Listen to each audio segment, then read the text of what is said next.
जय जय संगवारी हो, मैं आपमन के करण चौहान। मैं आपमन के किरण चौहान। संगवारी हो, 4 अप्रैल 2025 से हमार अवैया मूवी माया बिना रह नहीं जाए आप मन के नजदीकी सिनेमा घर में लगने वाला है, तो देखे बा झन भुलैया। और हाँ संगवारी हो, एक सब्बो गाना मन आप मन ला देखे सुने बर जनवरी से मिली हमारे यूट्यूब चैनल एवीएम गाना में।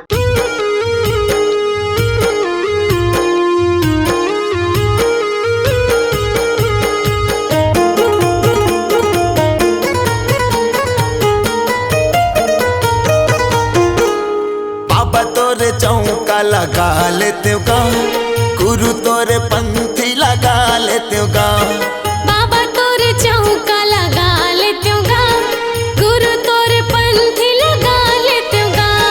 जप जप जन्म लेते गुरु, जप जप जन्म लेते बाबा तोरे कुल के बेटा कहाते होगा।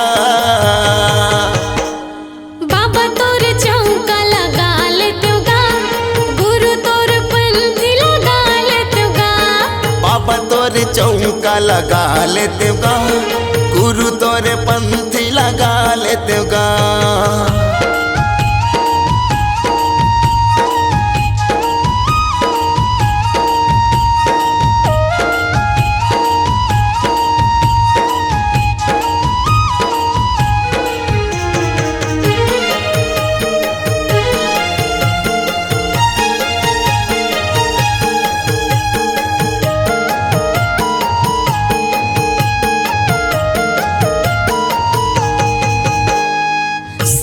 सिंहासन गुरु से तक सिंहासन गा, से के गदिया बिछाए हो।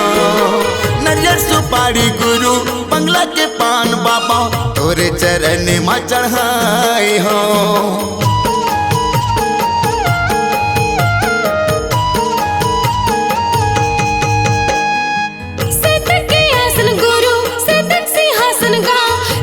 के गदिया बिछाए हो।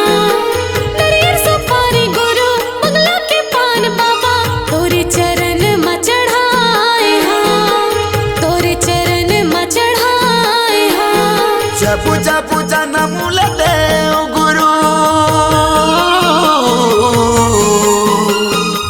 पूजा पूजा नम लेते बाबा तोरे कुल के बेटा कहाते होगा।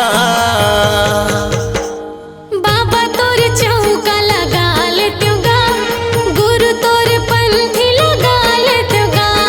बाबा तोरे चौका लगा लेते गा, गुरु तोरे पंथी लगा लेते गा।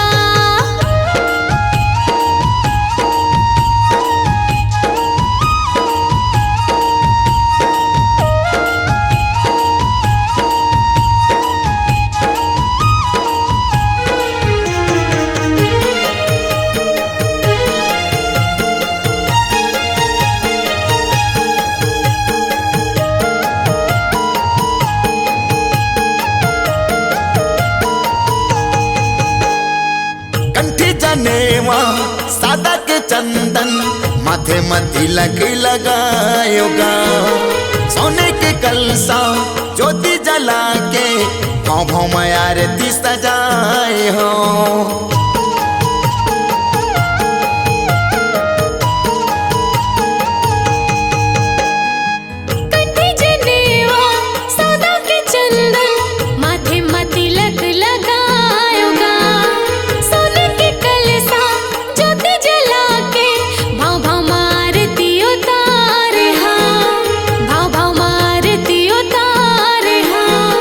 पूजा पूजा नम लेते गुरु,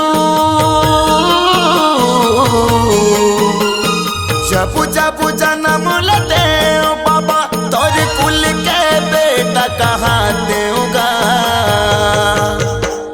बाबा तोरे चौका लगा लेते गा, गुरु तोरे पंथी लगा लेते गा। बाबा तोरे चौका लगा लेते गा, गुरु तोरे पंथी लगा लेते गा। पूजा पूजा नम लेते गुरु,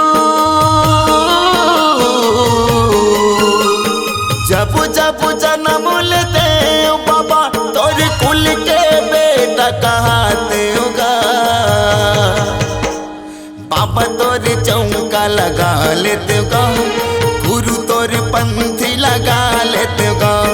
बाबा तोर चौका लगा लेते गा, गुरु तोर पंथी लगा लेते गा। बाबा तोर चौका लगा लेते गा, गुरु तोर पंथी लगा लेते गा। बाबा तोर चौका लगा लेते गा, गुरु तोर पंथी लगा लेते गा। बाबा तोर चौका लगा लेते गा, गुरु तोर पंथी ला सुना देते गा।